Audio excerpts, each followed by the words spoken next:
Yeah, so we originally did it in 2018, and what would have turned out is we picked a bad wall. The wall, cinder block wall, has a lot of moisture in it, and it just took the mural off. It started almost immediately, and it wouldn't have survived much longer. There was no way to fix the mural. So what we've done, or not, actually had nothing to do with this. They put these panels on with a little space in between on studs.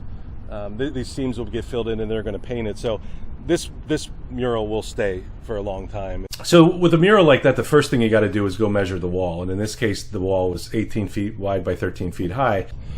Now down on the wall, there's 1 foot squares going across. In Fantasyland, this photograph would have been 13 by 18, but it's not. And it also, so what I have to do is, you can see here's an inch. I had to come up with and again, this isn't really that difficult, but I had to come up with the formula. In this case, it was 9/16. So these squares are 9/16. And in doing so, to be able to get, again, 18 squares across, 13 up, and you can see that the bottom is even going to get cut off just because that's the proportions of the wall. So that'll actually be the way the mural is. And then you can see, in the more intricate places, the hand, the face, I'll double, go cut them in half. So on the wall, there's 6-inch squares around this face and hands, and then I don't remember what exactly these are, probably about 1/4 of an inch. Interesting. Years ago, when I first started making paintings, that's how I did it. Everything was gridded. Yeah. Just to get it right. And, it seems like it's a lot of work, but it makes the drawing go a lot faster. I mean, I remember hearing people say, "Oh, I have a friend who freehands that stuff." No, he doesn't. People don't freehand that stuff. It's impossible. Yeah. You just couldn't physically do it. For me, I like to dive right into the hardest part, which is the face, and it's the part that people are going to really care. Like, hey, does that look like him or not? So I'll sleep better tonight if I can get the likeness down, and I should. And you can see that it does look like him, so that's got to make you feel. Yeah, I mean, it's funny up close here. It looks like a mess. It doesn't look very good at all.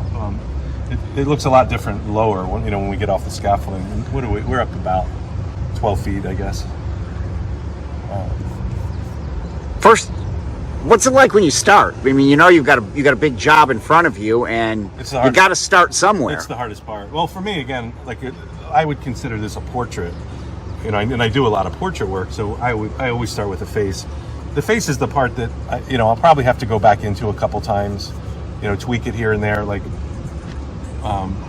some of the other parts, it's not nearly hard. So I can get the face up there, work on something else, go back to the face, work on something else, go back to the face. So, and again, that's what everybody's going to care about. They're going to look at the face. Does that look like him or not? So you can actually see 2 levels of shirt here. So this area is what I had done yesterday. And then if you look to the sleeve, that's more or less going over the second time. You can see a lot more detail, a lot cleaner. It's not as streaky. And there'll probably be a third go around on the shirt. In the end, I probably will end up spending more time on the shirt than Johnny. It's Johnny's face and hand. If I could go back into time, like 2015 or so, when they took this photograph, I said, "Johnny, could you wear like a solid color shirt, like maybe just a blue shirt or something?" But it is a lot of work because of the plaid, I guess. Yeah. But it's cool. I'm actually glad it is there, because I think it's a lot of work, but it looks good. You can see the curvature and all that stuff, and it's a handful, but I do think it's worth it. And again, it's just kind of like the face of where you look at this up close, and it's so different up close, and when you go back even, 10 yards. Yeah, and it makes a big difference. It's just a different way of painting, but this really looks bad up close. And it's funny, as an artist, you don't want it to stay in that stage long, because people will come down like, "Oh yeah, that looks okay," but no, that's the way it goes. And if it was a small painting, it would be the same thing. We build in layers, and that's what we would call an underpainting, and there'll probably be 3 layers. Johnny's face right now is 2. I got more to do on that, and then it'll take me a couple days to do the second layer of the shirt. And then I'll bounce back to his face and try to finish it off.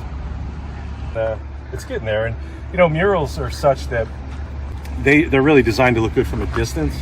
And I compared this, so like if you had a good, nice oil painting at home and you took a magnifying glass to it and you looked at it really close, you'd see it doesn't really look good. Well, that's kind of what this is.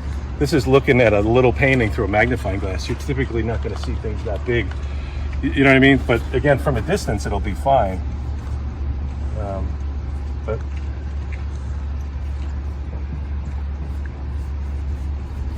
so if I put this down, by tomorrow it'll be dry, and then I can sort of come back and start putting this. Put another one. Yeah.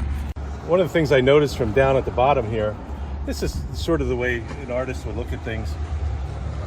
You see the line that comes off of his nose, that crease that comes off of his nose? Yeah. Then it almost comes straight down, dips in a little bit off of the lips. Mine, you can see, comes down and then shifts over to the left. So anyway, it's too much that way. And what it created, like when you're down at the bottom, you could see like a, what would you call it, like a jowl, like made his cheek look bigger. And it's something I couldn't really see from up here, but I could see, again, that line, you know what I mean? That line didn't line up. It's offset way too much. So what it is this line here is to the left a little bit. So right now we're gonna do a little face work. Yeah, it makes a big difference. It's a little thing, but it's actually it'll change his expression a little bit. So what I want to do is just try to lighten it here a tiny bit. I think I missed something. So I was looking at, this is the old mural that I painted last time. And these are obviously paintings that he had done, which I think were 3 abstract, and of course this real big one of the 2 figures. And I was looking at what I had done last time, and I was just sort of doing the same thing, blue and yellow, and then I started looking at the photo, and I don't know, like I started seeing figures in there. Yeah. I almost see what I think is a mom holding a baby, and then maybe a bit bigger figure over to the right and another figure. And so, in keeping with, Johnny's vision, maybe I'm wrong, and people often see things in my own paintings that I don't necessarily do, but I realized that I kind of messed that up. So you're going to change it?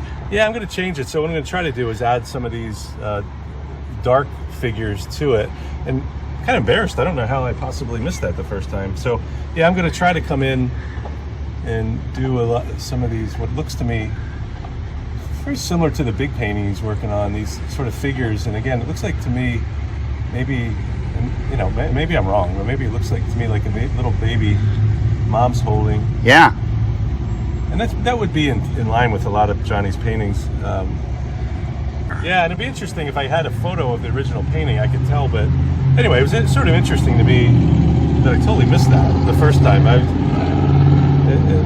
Then I don't know, just looking at it, it's like, well, I think that's figures there. And I'm not positive of that, but it kind of looks like it. Like, this looks like a guy's shoulder. And I want to keep it as close to his vision as I possibly can. Well, and this goes back to just, you keep looking at it and looking at it and looking at it and seeing things and comparing the two. And with this mural, you have been able to have the last one. I've never seen you don't have two. You got 2 versions here to look at. Yeah, I mean, it's unusual, right? And I've been using both to do this.